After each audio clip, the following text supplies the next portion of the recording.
اعوذ باللہ من الشیطان الرجیم بسم اللہ الرحمن الرحیم الحمد للہ رب العالمین والصلاة والسلام علی اشرف الانبیاء والمرسلین واہل بیتہ الطیبین الطاہرین المعصومین اما بعد۔ سورہ مبارکہ نساء آیت نمبر 141 سے آیت نمبر 147، 141 سے 147۔ بسم اللہ الرحمن الرحیم الذين يتربصون بكم فإن كان لكم فتح من الله قالوا ألم نكن معكم وإن كان للكافرين نصيب قالوا ألم نستحوذ عليكم ونمنعكم من المؤمنين فالله يحكم بينكم يوم القيامة ولن يجعل الله للكافرين على المؤمنين سبيلا إن المنافقين يخادعون الله وهو خادعهم وإذا قاموا إلى الصلاة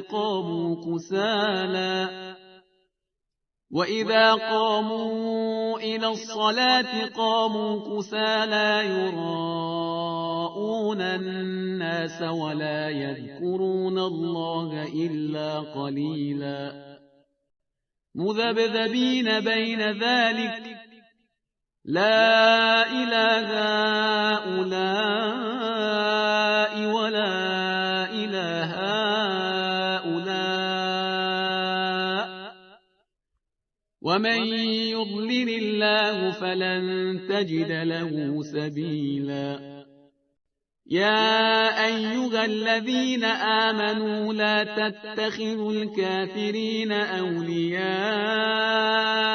من دون المؤمنين أتريدون أن تجعلوا لله عليكم سلطانا مبينا إن المنافقين في الدرك الأسفل من النار ولن تجد لهم نصيرا إلا الذين تابوا وأصلحوا واعتصموا بالله وأخلصوا دينهم لله فأولئك مع المؤمنين وسوف يؤتي الله المؤمنين أجرا عظيما ما يفعل الله بعذابكم إن شكرتم وآمنتم وكان الله شاكرا عليما۔ آیت نمبر 140 میں ہم نے دیکھا کہ پروردگار عالم نے منافقین کے حوالے سے یہ ارشاد فرمایا کہ اللہ یقیناً منافقین کو اور کافرین کو جہنم میں جمع کر دے گا۔ یہ مسلسل منافقین کے رویے پر تنقید ہم پیچھے سے دیکھتے چلے آ رہے ہیں۔ یہی بحث آگے بڑھتی ہے اور پہلی آیت جو صفحے پر ہے اس میں پروردگار عالم یہ ارشاد فرماتا ہے کہ الذین یتربصون بکم، یہ تمہارے بارے میں انتظار کرتے ہیں۔ میدان سجا ہوا ہے، مقابلہ ہو رہا ہے، اور بجائے اس کے کہ یہ پریکٹیکلی مسلمانوں کا ساتھ دیں، مسلمانوں کے گروہ میں شامل ہو کر انتظار کرتے رہتے ہیں۔ فَإِنْ كَانَ لَكُمْ فَتْحٌ مِّنَ اللَّهِ، اور اگر اللہ کی طرف سے تمہیں فتح مل جائے، قالوا، تو آگے بڑھ کر کریڈٹ لینے کے لیے آ جائیں گے اور کہیں گے الم نکم معکم، کہ کیا ہم تمہارے ساتھ نہیں تھے۔ اب یہ ظاہر ہے کہ مال غنیمت کا لالچ ہے کہ جس کی وجہ سے وہ اپنے آپ کو اس طرح سے پریزنٹ کرتے ہیں، ورنہ میدان میں ان کی کارکردگی صفر ہے بلکہ منفی ہے۔ وَإِنْ كَانَ لِلْكَافِرِينَ نَصِيبٌ، اور اگر کافروں کو نصیب سے کامیابی مل جائے، قالو، تو وہ ان کے پاس جا کر کریڈٹ لینے کی کوشش کریں گے۔ اب ظاہر ہے کہ ان کے پاس جانے کا مطلب یہی ہے کہ ان سے جب ملاقات ہو، ورنہ تو وہ ایکسپوز ہو جائیں گے۔ تو یہ اس طریقے سے کرتے ہیں کہ رفیق قافلہ بھی رہیں اور شریک راہزن بھی بنے رہیں۔ اور یہ کفار سے جا کر یہ کہتے ہیں کہ الم نستحوذ علیکم، کہ کیا ہم تم کو چلا نہیں رہے تھے، یعنی ہم تم کو گائیڈ کر رہے تھے کہ کیسے مسلمانوں کے اوپر قابو پانا ہے، ورنہ تو ہم اگر تمہیں یہ چیزیں نہ بتاتے تو پھر تم مسلمانوں کے مقابلے میں کس طرح سے کامیابی حاصل کر پاتے. فاللہ یحکم بینکم یوم القیامہ، تو اللہ تمہارے درمیان فیصلہ کرے گا قیامت کے دن. وَلَن يَجْعَلَ اللَّهُ لِلْكَافِرِينَ عَلَى الْمُؤْمِنِينَ سَبِيلًا، اور اللہ نے ہرگز کافروں کو مومنین کے اوپر دسترس قرار نہیں دی ہے. یہ آیت جو آخری ہے، یعنی آخری جملہ جو آیت نمبر 141 کا ہے، اس کے ذریعے سے بہت سے فقہی احکامات بھی ہیں کہ جن کو استنباط کیا گیا ہے، انٹرپریٹ کیا ہے مجتہدین نے اپنی فقہ کی کتابوں کے اندر، جن کو وہاں پر دیکھا جا سکتا ہے. غور طلب بات ایک اور بھی ہے کہ یہاں پر مسلمانوں کی جو فتح ہے اس کو من اللہ کہا گیا ہے کہ یہ اللہ کی طرف سے ہے.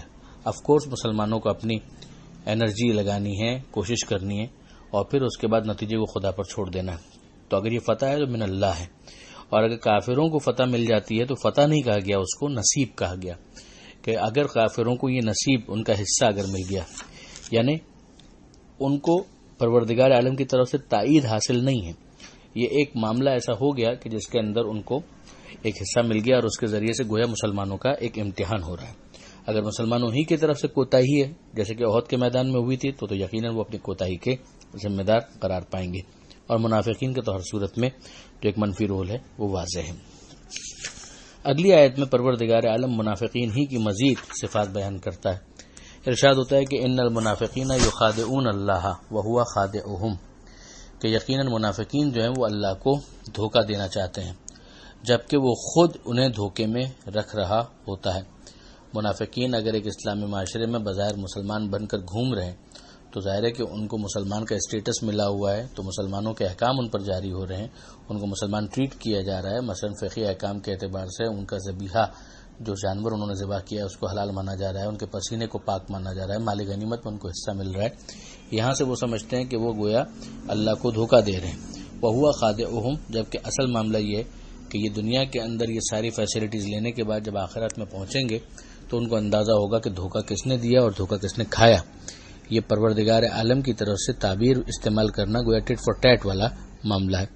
وَإِذَا قَامُوا إِلَى الصَّلَاةِ قَامُوا كُسَالَىٰ، اور جب یہ لوگ نماز کے لیے کھڑے ہوتے ہیں تو سست انداز اختیار کرتے ہیں. نماز میں ان کا دل تو نہیں لگتا، ظاہر ہے کہ جب خدا کو مان ہی نہیں رہے تو دل سے ایمان تو ہے نہیں، اور اگر دل سے ایمان نہیں ہے تو پھر یہ نماز کے لیے مصلی پر آنا، اس میں کوئی اسپرچول انتھوسیازم تو ہونے سے رہا، ایک روحانی کوئی تحرک اس کے اندر نظر نہیں آ سکتا. تو وہ ایکٹیویٹی جب اسپرچولی خالی ہو گئی تو پھر اس کے بعد تو ایک فارمیلٹی ہے کہ جس کو یہ لوگ پورا کر رہے ہیں، اور جس کا پرپز یہ ہے کہ یراؤن الناسا، کہ لوگوں کو دکھانے کے لیے ایک ریاکاری مقصد ہے. ولا یذکرون اللہ الا قلیلا، اور یہ نہیں اللہ کا ذکر کرتے مگر تھوڑا سا، وہ تھوڑا سا بھی ان کو دکھانے کے لیے کرنا پڑتا ہے.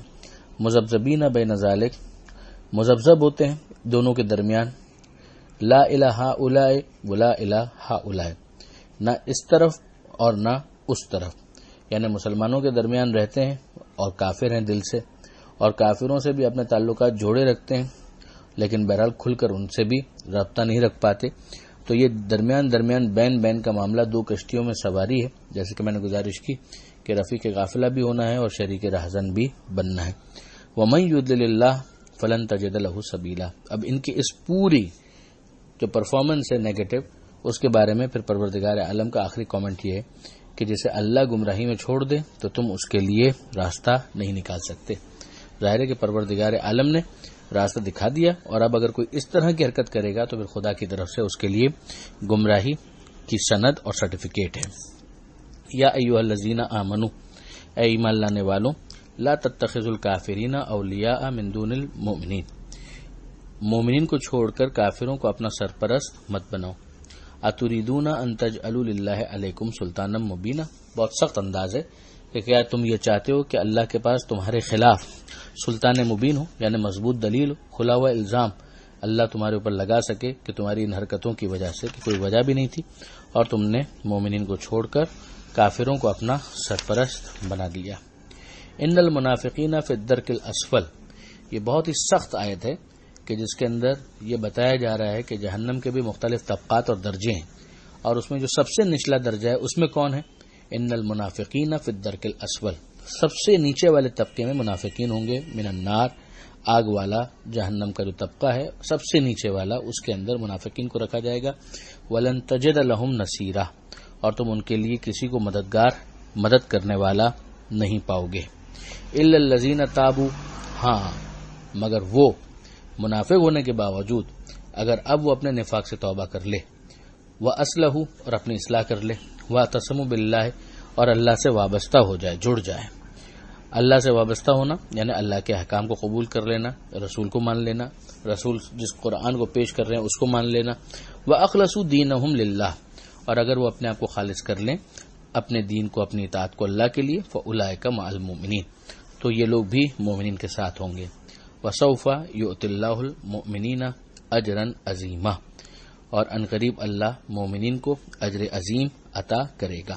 تو یہاں پر منافقین کے بھی کیس میں ہمیں دکھتا ہے کہ پروردگار عالم نے یہ پروویژن رکھا ہے کہ اگر وہ اپنی اصلاح کرنے کے لیے تیار ہو جائے تو پھر وہ گمراہی سے باہر آ جائیں گے اور ہدایت ان کا مقدر قرار پائے گی.